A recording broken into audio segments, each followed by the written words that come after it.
எதிர்க்கட்சித் தலைவர் எடப்பாடி பழனிசாமி உண்மையை அறியாமல் கோவையில் பெண் காரில் கடத்தப்பட்டதாகவும் சென்னை கண்ணகி நகரைச் சேர்ந்த 6ஆம் வகுப்பு மாணவி மாயமானதாகவும் கூறி அரைவேக்காட்டுத்தனமாக அறிக்கை வெளியிட்டதாக திமுக அமைப்பு செயலாளர் RS பாரதி சாடியுள்ளார்.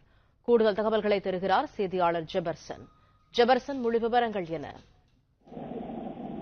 பெண்கள் பாதுகாப்பு குறித்து எடப்பாடியின் அற்பத்தனம் அம்பலமானது என்ற தலைப்பில் அமைப்பு செயலாளர் திமுகவினுடைய அமைப்பு செயலாளர் RS பாரதி அறிக்கை ஒன்றை வெளியிட்டிருக்கிறார். அதில் தமிழ்நாட்டில் பெண்கள் பாதுகாப்பாக இல்லை என்கிற செய்தி எப்படியாவது செவியில் எட்டிவிட்டதா என்ற கேள்விக்குறியோடு இந்த அறிக்கையை அவர் வெளியிட்டிருக்கிறார்.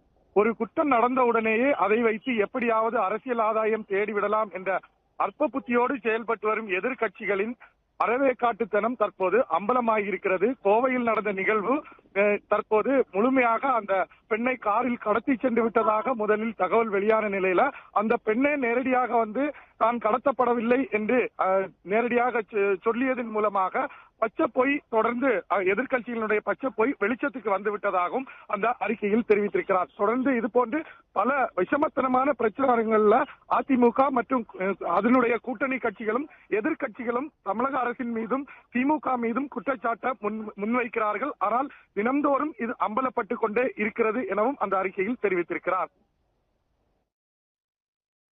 தகவல்களுக்கு நன்றி ஜெபர்சன்.